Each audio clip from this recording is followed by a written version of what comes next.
Hello everyone. आज हम पढ़ रहे थे basis of curriculum psychological, philosophical and sociological. ये पढ़ रहे थे, तो हमने फिलोसफिकल के बारे में पढ़ लिया है, जान लिया है। आज जो हम पढ़ेंगे वह पढ़ेंगे साइकोलॉजिकल एंड सोशोलॉजिकल। तो शुरू करते हैं। सबसे पहले तो है साइकोलॉजिकल बेस कि साइकोलॉजिकल बेस की क्या होता है। साइकोलॉजिकल बेस की मनुष्य एक बौद्धिक प्राणी, रैशनल एनिमल है, यानी इस जो बौद्धिक प्राणी के सर्वांगीण विकास के लिए ये आवश्यक बात यह होती है कि हमें उनके जो एक्सपीरियंस, उनके बिहेवियर के संबंध में वास्तविक रियल नॉलेज हो। और इस संदर्भ में मनोविज्ञान अत्यधिक सहायता प्रदान करता है, क्योंकि वह मनुष्य के अनुभव एवं व्यवहार का विज्ञान है।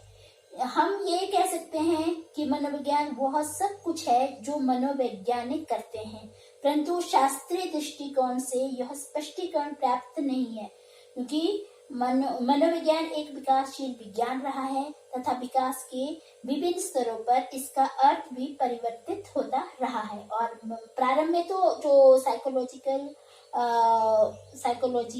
है, मनोविज्ञान को क्रमशः आत्मा का ज्ञान, मन का ज्ञान, चेतना का ज्ञान माना जाता रहा है, परंतु वर्तमान में इसे व्यवहार के विज्ञान के रूप में मान्यता प्राप्त हुई। यहाँ पे फिलिसबरी के अनुसार सर्वाधिक संतोषजनक रूप में मनोवैज्ञानिक की परिभाषा उन्होंने स्पष्ट रूप से कही है कि मानव व्यवहार के विज्ञान के रूप में देखी जा सकती है। तो फिलोसफिकल में be more satisfactorily defined as the science of human behaviour, Pillsbury. तो यहाँ पे क्या है कि वर्तमान समय में शिक्षा के क्षेत्र में मनोविज्ञान का महत्व बढ़ता जा रहा है और अध्यापक को मनोवैज्ञानिक की सहायता लेनी पड़ती है तथा कदम कदम पर मनोवैज्ञानिक की सहायता लेनी पड़ती है, और प्रत्येक समस्या के समाधान के लिए मनोविज्ञान की आवश्यकता अनुभव होती है। और यही आवश्यकता पाठ्यक्रम को मनोवैज्ञानिक आधार प्रदान करती है, और शिक्षा में मनोवैज्ञानिक दृष्टिकोण के कारण ही वर्तमान समय में व्यक्तिक भेद के अनुसार शिक्षण कार्य संभव हो सका है। और हम ये भी कह सकते हैं, ये भी समझ सकते हैं कि प्रत्येक विद्यार्थी को प्रत्येक विषय पढ़ाया जा सकता है, परंतु अब नवीन मनोवैज्ञानिक खोजों के अनुसार व्यक्तिगत भेदों को ध्यान में रखना अत्यंत आवश्यक है। पाठ्यक्रम का निर्धारण बालक की इन्हीं रुचियों, आवश्यकताओं, क्षमताओं, स्वाभाविक प्रवृत्तियों के अनुसार किया जाता है। यह एक मनोवैज्ञानिक की ही देन है।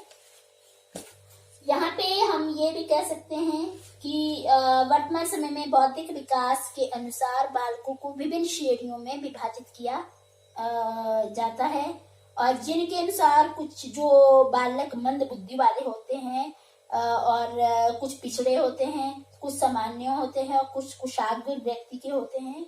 यानी यहाँ पे क्या है कि मनोविज्ञान यह बताता है कि भिन्न भिन्न बौद्धिक विकास वाले बच्चों का शिक्षण भिन्न भिन्न प्रकार से होना चाहिए, क्योंकि यहाँ पे जो बच्चे होते हैं एक तरह से नहीं होते हैं। यहाँ पे अलग अलग तरह के डिफरेंट बच्चे पाए जाते हैं। कोई स्लो लर्नर होता है, गिफ्टेड चाइल्ड होता है, कोई मेंटल रिटार्डेड होता है, कोई पिछड़े वर्ग होता है। तो इस तरह से बहुत से बच्चों में समानता नहीं पाई जाती है। तो आधुनिक मनोविज्ञान ही बताता है कि प्रत्येक बालक के विकास की विभिन्न अवस्थाएं होती है, जिस तरह से बाल्यावस्था, किशोरावस्था, युवावस्था, प्रौढ़ावस्था, वृद्धावस्था आदि ये अवस्थाएं पाई जाती हैं। तो इन्हीं अवस्थाओं को ध्यान में रखते हुए बालक को शिक्षित किया जाना चाहिए। यहाँ पे विकास की विभिन्न अवस्थाओं के ज्ञान के अभाव में बालक एक सी नीरस शिक्षा प्राप्त करते रहते वो अपना सर्वांगीण विकास करने में असमर्थ रहते। यहाँ पे क्या किया जाना चाहिए कि जो शिक्षा में मनोवैज्ञानिक के समावेश के परिणाम स्वरूप ही अब बाल केंद्रित शिक्षा पर बल दिया जाने लगा है, और पाठ्यक्रम जो करिकुलम का निर्धारण ही बालक को केंद्र बनाकर किया जाता है। और आधुनिक मनोवैज्ञानिक उनके अनुसार कि जो शिक्षा प्रणाली का केंद्र बालक को होना चाहिए। और जो प्राचीन दृष्टिकोण के अनुसार शिक्षा प्रक्रिया का संपूर्ण प्रक्रिया का जो महत्वपूर्ण बिंदु है वो शिक्षक को माना जाता था, वह छात्र को गौण स्थान प्राप्त था। परंतु जो शिक्षा की समस्त प्रक्रिया शिक्षक के चारों ओर घूमती रहती है, परंतु वर्तमान शिक्षा प्रक्रिया छात्र के चारों ओर घूमती है, वह छात्र के अनुकूल कार्य करती है। तो वर्तमान जो समय में शिक्षा के क्षेत्र में बालक साध्य है और अध्यापक केवल एक साधन मात्र है।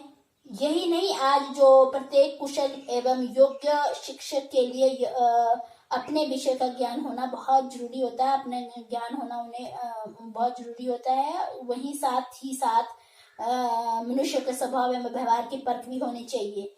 और इसके अतिरिक्त बालक की क्रियाशीलता को भी ध्यान में रखकर पाठ्यक्रम में सिद्धांतिक विषय के साथ साथ क्रियात्मक का भी समावेश किया जाता है। और यहाँ पे मनोवैज्ञानिक ने यही सुझाव दिया है कि पाठ्यक्रम में औपचारिक विषयों का अध्ययन मात्र न होकर खेलों और क्रियाओं का आयोजन होना चाहिए। और यहाँ पे मनोवैज्ञानिक आधार को ध्यान में रखते हुए पाठ्यक्रम का निर्धारण बालक की रुचियां, स्वाभाविक प्रवृत्तियां, आवश्यकता, क्षमताएं, योग्यता आदि के अनुसार होना चाहिए। अर्थात जो बालक के केंद्र बिंदु है बालक को ही केंद्र बिंदु मानकर पाठ्यक्रम का निर्धारण होता है। और इसी संदर्भ में संयुक्त राज्य अमेरिका में भी विकास आवश्यकता पाठ्यक्रम के रूप में एक इकाई संकल्पना विकसित हुई है। और यहाँ पे जो शिक्षा की वर्तमान अवधारणा है, शिक्षा का प्रमुख उद्देश्य बालक के व्यवहार में अपेक्षित परिवर्तन लाना है। और इस लक्ष्य की पूर्ति के लिए शिक्षा एवं पाठ्यक्रम निर्माताओं को बालक की प्रकृति, उसके विकास के विभिन्न स्तरों पर उसकी आवश्यकताओं, क्षमताओं, अयोग्यताओं, अभिरुचियों, आकांक्षाओं एवं मनोवैज्ञानिक क्षेत्र की अन्य प्रवृत्तियों को ध्यान में रखना और उसके बाद पाठ्यक्रम को निर्मित एवं संगठित करना ही अति आवश्यक होता है। और यहाँ पे इस विधि में मनोवैज्ञानिक विधि की शिक्षण विधियों का प्रयोग किया जाता है और बच्चों की मनोवैज्ञानिक आवश्यकता को ध्यान में रखा जाता है। और इसके साथ ही जो करिकुलम है, पाठ्यक्रम निर्माताओं के अधिगम प्रक्रिया को प्रभावी रूप से गतिमान करने तथा उपयुक्त अधिगम परिस्थितियों को उत्पन्न कर सकने का ज्ञान भी आवश्यक होता है। और यहाँ पे हेराल्ड टी जॉनसन के अनुसार पाठ्यक्रम के मनोवैज्ञानिक के आधार पर मनोविज्ञान के वे पक्ष है जो अधिगम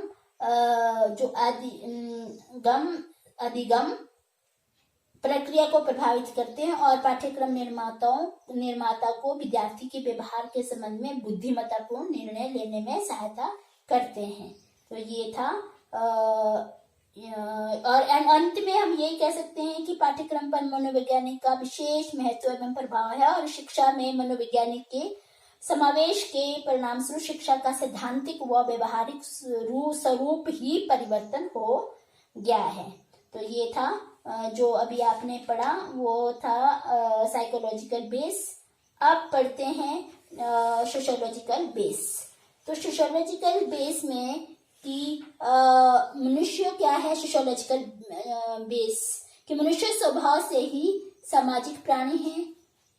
उसका जन्म तथा विकास समाज में होता है और समाज में ही वो क्या करता है, मनुष्य को अनेक कर्तव्यों का पालन भी समाज में रहकर करना पड़ता है।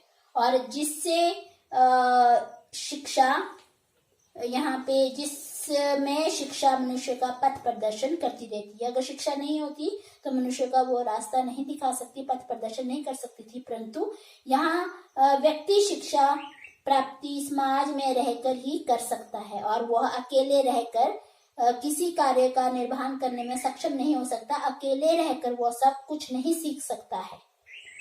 उसके प्रत्येक कार्य में समाज उसका सहायक एवं पथ प्रदर्शक होता है। इस प्रकार समाज में रहने के लिए आवश्यक शिक्षा प्राप्ति के लिए अन्य आवश्यक कार्यों के संपादन के लिए व्यक्ति को समाज एवं इसमें रहने वाले अन्य व्यक्तियों पर आश्रित रहना पड़ता है। शिक्षा व्यक्ति को सामाजिक प्राणी बनाती है और समाज शिक्षा के लिए आधार प्रस्तुत करता है। अन्य शब्दों में हम ये भी कह सकते हैं कि शिक्षा एवं सामाजिक जीवन की धारणा में गहरा संबंध होता है और एक के अभाव में दूसरे की कल्पना भी नहीं की जा सकती है। तो यहाँ पे समाजशास्त्र एक सामाजिक विज्ञान है जो कि समाजशास्त्रीय सिद्धांतों को एवं शिक्षा की समग्र प्रक्रिया को व्यवहारिक रूप देता है और इस प्रक्रिया में करिकुलम, विषय वस्तु, क्रियाएं, शिक्षालय संगठन, विधियां तथा मूल्यांकन सम्मिलित होता है। तो यहाँ पे ओटावे के अनुसार शिक्षा एक सामाजिक प्रक्रिया है। इसकी विधि और इसके लक्ष्य समाज विशेष की मान्यताओं के अनुसार तय किए जाते हैं और इस तरह से ब्राउन ने भी तथ्यों को स्वीकार करते हुए कहा है कि समूह की सामाजिक चेतना में व्यक्ति का योगदान शिक्षा व समाज के मिले जुले प्रयासों के कारण ही संभव है। तो यहाँ पे जो वर्तमान समय में जनतंत्रीय प्रणाली का प्रचलन होने से पाठ्यक्रम में भी सामाजिक आधार पर बहुत बल दिया जाता है और पाठ्यक्रम में उन विषय एवं क्रियाओं का स्थान देने की बात कही जाती है जो छात्र में सामाजिकता की भावना का विकास करे और इस दृष्टि से पाठ्यक्रम में भाषा, इतिहास, सामाजिक समाजशास्त्र, साहित्य, समाजशास्त्र, भूगोल, नीति शास्त्र को स्थान दिया जाता है और यहाँ पे सामाजिक आधार पर संगठित पाठ्यक्रम मुख्य रूप से सामाजिकता की भावना पर आधारित होता है और सामाजिक आधार पर गठित पाठ्यक्रम का स्वरूप निम्नलिखित इस प्रकार है कि पहला पॉइंट है कि विद्यालय विषयों के अंतर्गत सभ्यता और संस्कृति के विकास को शामिल किया जाए। सेकंड है कि विद्यालय विषयों के अंतर्गत सामाजिकता की भावना को विकसित करने वाले तथ्यों को शामिल करके छात्रों में सामाजिक व सांस्कृतिक मूल्य के संरक्षण का प्रयास किया जाए। थर्ड आता है कि समाज में व्यापक विभिन्नताओं के कारण प्रत्येक व्यक्ति अपनी इच्छा शक्ति के आधार पर आवश्यकता की पूर्ति शिक्षा के माध्यम से करता है और पाठ्यक्रम इस प्रकार निर्मित किया जाना चाहिए जो बदलते समय की परिस्थितियों के अनुरूप समाज की आवश्यकता को पूर्ण करने में सहायक हो। फोर्थ पॉइंट आता है समाज की बदलती हुई परिस्थितियों के आधार पर पाठ्यक्रम के स्तर में भी परिवर्तन होना चाहिए। 5 आता है पाठ्यक्रम सामाजिक सुधारों पर आधारित हो ताकि समाज में फैली कुरीतियों को दूर किया जा सके। 6 है पाठ्यक्रम को सामाजिक आधार के अंतर्गत नैतिक मूल्यों के आधार तथा विकास पर निर्मित किया जाना चाहिए और 7 पॉइंट है कि पाठ्यक्रम को इस प्रकार से निर्मित किया जाना चाहिए कि जिसके आधार पर राष्ट्रीय स्तर पर विभिन्नताओं को समाप्त करके समानता की भावना को विकसित किया जा सके। तो यहाँ पे पाठ्यक्रम ऐसे विषय शामिल किए जा सकते हैं जो छात्र को एक दूसरे के साथ जोड़कर रखते हैं। तो ये चैप्टर खत्म हो गया है। तो हमने बेसिस भी पढ़ लिए हैं और आज हमने पढ़ा है साइकोलॉजिकल और सोशियोलॉजिकल। Thank you.